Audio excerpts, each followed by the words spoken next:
D'un village à l'écosystème fragile à celui qui prospère aujourd'hui grâce à l'écotourisme, Kaohsiung, dans la province du Shanxi, est un miracle. Le président chinois Xi Jinping s'est rendu ici lundi et a appris comment la transformation s'est produite. Il y a un demi-siècle, ce village situé au plateau de l'Eus était confronté à une grave érosion des sols et à des pertes d'eau. L'environnement pauvre laissé aux villageois ne produit qu'une faible production agricole. Presque rien ne pourrait pousser sur cette terre aride. Les efforts de conservation ont commencé dans les années 1950, plantation d'arbres, construction de barrages et de culture en terrasse. Les villageois ont exploré tous les moyens possibles pour restaurer l'environnement. Le plateau de l'Eus était autrefois considéré comme l'une des zones les plus écologiquement fragiles de Chine. Des problèmes tels que les sécheresses et les pénuries d'eau ont longtemps paralysé cette région des hautes terres.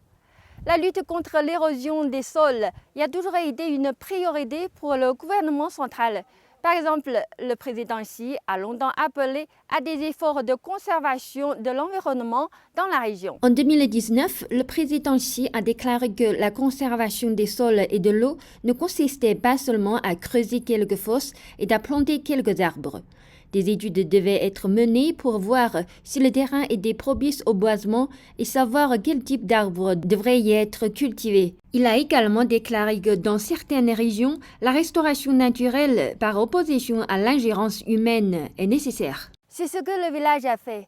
Les gens ont mené des recherches et des expériences et ont finalement élaboré un plan de division des terres. Le village cultive maintenant des pommes, de la volaille et des céréales vivrières. Les villageois peuvent contracter des centaines d'hectares de vergers et gagner de l'argent.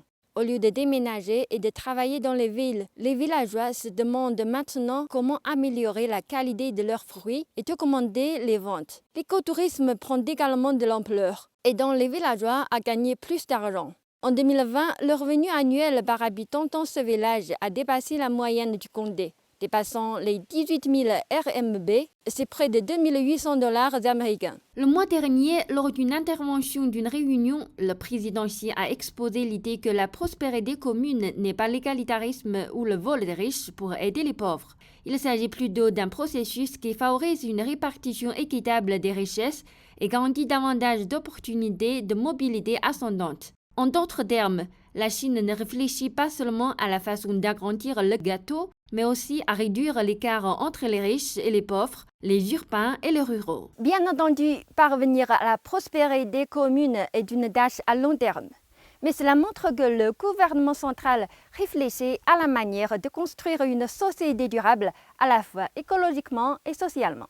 Zhang Hui, CGTN français, village de Kaohsiung dans la province du Shanxi.